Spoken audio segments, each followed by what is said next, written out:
안녕하세요. 성탄의 기쁜 소식 이야기를 하다 보니 새해가 밝았습니다. 새해 복 많이 받으시고요. 복을 이미 받은 자다. 복의 근원 그런 얘기를 했잖아요. 근원을 우리가 이제 흘러나오게만 하면 되는 거예요. 그래서 빛이 그리고 소금이. 왜냐하면 우리가 복이기 때문에 그래요. 언제나 그 생명력이라고 하는 것들이 우리 안에서 꿈틀꿈틀 하고 있기 때문에 그러한 것들이 이제 잘 발현되기만 하면 생명은 언제나 이렇게 뻗어나가잖아요. 꽃을 피우기도 하고 때가 되면 또 시들기도 하고 그러면서 새로운 것이 형성이 되고 이게 이제 생명 자체이지 않습니까? 우리 사람도 마찬가지라는 거죠. 사람으로서 꽃을 피운다라고 하는 건 무엇이겠습니까? 누군가에게 나눠주고 또 힘든 사람 보면 도와주고 싶고 함께 하고 싶고 이런 것들이 우리 안에 늘 상존을 하잖아요. 물론 내가 너무 힘들거나 지쳐 있거나 많은 정서적인 부분들이 꽉 차 있을 때는 여유가 없으니까 그런 것들이 느껴지지 않지만 기본적으로는 사람들은 언제나 함께 잘 살고 싶어하는 복된 존재들입니다. 그래서 복에 관해서 지난 시간에 같이 말씀을 좀 나눴었고요. 오늘은 그 복을 마무리하시면서 너희가 빛이다, 너희가 소금이다. 마태복음 5장이거든요. 그게 마태복음 5장의 끝에 보면 5장 20절에 이런 말씀을 합니다. 너희 의가 서기관과 바리새인보다 더 낫지 못하면 결코 천국에 들어가지 못하리라. 이렇게 되어 있어요. 바리새인과 서기관의 의보다 더 나아야 된다라고 하는 이야기는 원어적으로 보면 다른 차원의 것이어야 한다. 이런 이야기를 하는 거예요. 서기관 바리새인들 그 당시에 종교 지도자들이죠. 그분들이 살았던 삶은 뭐겠어요? 엄청 열심히 사셨거든요. 금식도 하고 안식일날 거리도 지키고 제사 규례라든가 이런 것들에 대해서 진짜 열심히 특심이었던 사람들인 거죠. 근데 이제 그들의 의보다 차원이 달라야 된다라고 하는 그 예수님의 이야기는 참 열심히 하긴 하지만 수고와 애씀, 노력과 이런 부분이 끝이 안 난다는 거예요. 하나님께서 맨 처음에 창조하셨을 때 제7일에 안식하시니라 완성을 이야기를 하는 거잖아요. 그렇다면은 하나님이 우리에게 주시고자 하셨던 우리의 삶이라는 것은 안식이거든요. 그래서 부활하신 다음에 평강이 있을지어다 이렇게 얘기했잖아요. 그럼 진정 정말로 우리가 살아야 하는 권리, 특권, 원래 본 모습 이라고 한다면 평안한 거예요. 평안하니 감사가 나올 수밖에 없겠죠. 평안하니 즐거울 수 있고요. 그게 이제 함께 사는 원래 우리 사람의 모습이란 말이죠. 근데 서기관과 바리새인들이 뭔가를 지켜서 어떤 거에 도달을 해서 어떤 규정을 정해놓고 그렇게 완벽하게 살아서 라고 하는 그 의의 방식으로는 도달을 못한다. 그런 이야기를 하는 거예요. 우리 예수님께서 종교 지도자들하고 이야기를 하시면서 막 독사의 자식들아 막 이런 표현들을 썼어요. 근데 이제 예수님은 안타까움이신 거죠. 그들 미워서 그랬겠습니까? 너무나 이 율법과 그런 자기 기준이라고 하는 것에서 닫혀있는 그 심령들을 향해서 외쳤던 예수님의 안타까움이라고 느껴집니다. 그런 예수님의 사랑이 이야기를 할 수밖에 없었던 정말 내가 이것만은 지켜야 돼. 그러면서 살려고 했던 마음은 얼마나 열심입니까? 그게 뭐가 문제가 되겠어요. 근데 방법이 아니다. 그래서 죽고 살아야 한다. 너 다시 나야 된다. 라고 했던 바리새인의 대표라고 할 수 있는 니고데모에게도 예수님 그 말씀을 하셨잖아요. 그러면은 차원이 다른 의라고 하는 것은 무엇인가? 내가 하려고 하는 애쓰는 것들은 다 아니라는 거예요. 선한 것이든 악한 것이든 내가 이제 거짓말 하지 말아야지. 거짓말하면 벌 받잖아.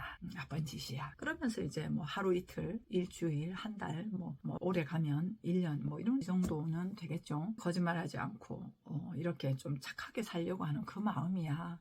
얼마나 좋겠습니까마는 내가 하는 그 결심이라고 하는 그런 내 노력 가지고는 안 된다라는 거예요. 제가 거짓말이라고 하는 거 대표적인 거 한 가지만 예를 들었지만 다른 거 많잖아요. 마음에 안 드는 거 그런 거 있지 않아요? 내가 좀 너무 게으르다. 좀 부지런했으면 좋겠다.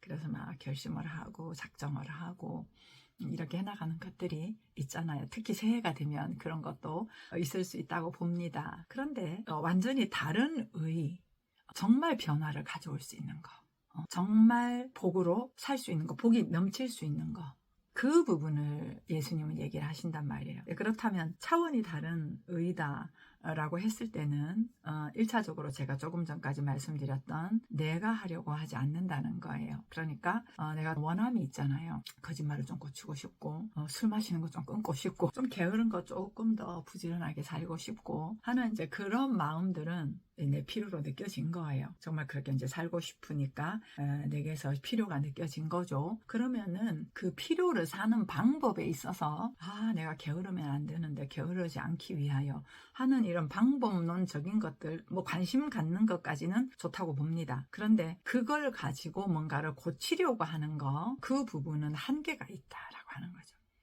그래서 그런 어떤 방법론적인 내가 어떤 문제를 가지고 있는 그 문제에 대한 해결책, 그것들에 관심을 일단 가지셨다면 그걸 두고 차원이 다른 방법으로 살아야 되겠죠. 그럼 차원이 다른 방법이라고 하는 건 무엇이겠습니까? 내가 이렇게 살아야지 저렇게 살아야지 했던 거에 대해서 1차적으로 마음에 섰으면 이제는 문제 없다라는 걸로 살아야 돼요. 이거 완전히 다르죠. 문제 있거든요. 아직도 내가 게으른 부분이 있고 아직도 내가 막 거짓말하는 부분이 있고 이런 부분이 있잖아요. 근데 이제 그런 부분들에 대해서 더 이상 내가 관심을 안 갖는 거예요. 그런 거에 관심을 갖는 것이 아니라 차원이 다른 것을 이야기를 해주신 진리의 말씀에 관심을 갖는 거예요. 그 말씀은 무엇입니까? 예수 그리스도 안에서 모든 것이 끝났다. 다시 말하면 내가 게으르든 게으르지 않든 문제없다. 내가 게으른 건 일상을 살면서 뭔가 좀 불편한 부분이 있고 내가 조금 늦게 하고 미루고 하다 보니까 불편함을 느껴가니까 내가 필요로 느껴진 거지 내 존재가 문제가 되는 건 아니잖아요. 그래서 문제가 아니야 라고 하는 것으로부터 이제는 그 말씀을 묵상하면서 사는 거예요. 제가 하는 거는 이렇습니다. 무조건 감사하는 겁니다. 무조건 기뻐하는 겁니다. 그냥 감사하라. 근데 감사하라 하면서 움직여야 되는 거예요. 현재 움직인다고 해서 큰 움직임을 이야기를 하는 건 아닙니다. 감사합니다. 그러면서 휴지 하나 줍고 감사합니다 하면서 화장실을 가고 감사합니다 하면서 마당을 한번 나가보고 감사합니다 하면서 커피를 마시고 감사합니다 하는 그런 느낌으로 누군가에게 전화를 하고 그러니까 시작하는 근원 자체가 말씀인 거예요. 시작하는 근원 자체가 내가 게으르면 안 되는데 부지런해야 되는데 이런 문제 해결에 관심을 지속적으로 갖는 건 아닙니다.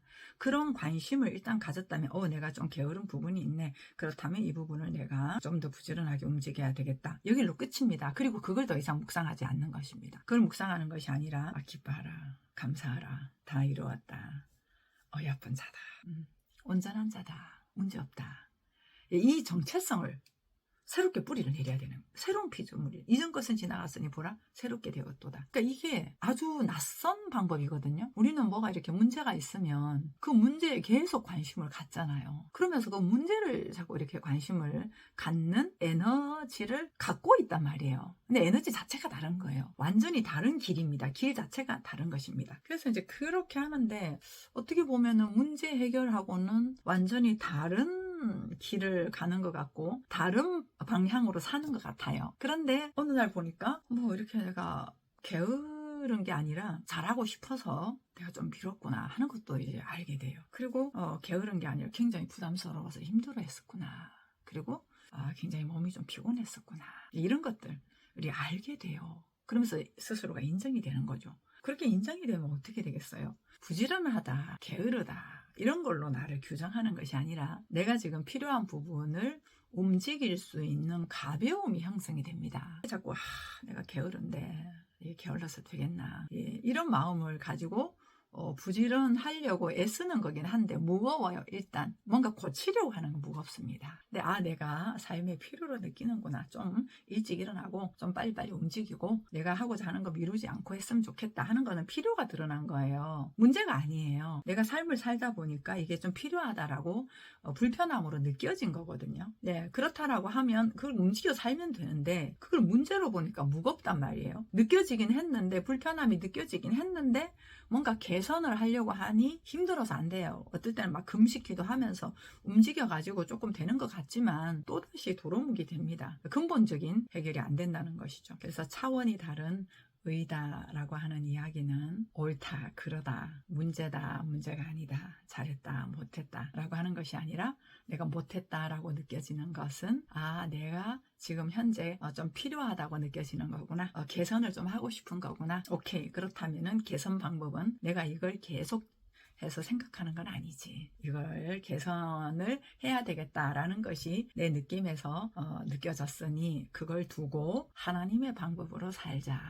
성령의 방법으로 살자. 그게 진짜 해결인 거지. 그렇게 하면서 제가 이제 말씀드렸던 그런 이제 방법으로 움직여서 삶을 살면 어떤 게 이렇게 느껴지냐 하면요. 내가 하는 게 아니구나 이런 게 느껴져요. 근데 내가 하긴 하는데요. 내 생각과 내 방법이 아니라 나는 그냥 말씀을 묵상하고 그 말씀을 가지고 살아요. 사는데 이게 이제 해결이 되는 이런 것들을 맛을 자꾸 보게 돼요. 그게 맛을 자꾸 보잖아요. 그러면 진짜 염려가 없어져요. 왜냐하면 뭔가 불편함이 느껴졌다, 힘듦이 느껴졌다라고 하는 건 내 삶의 개선이거든요.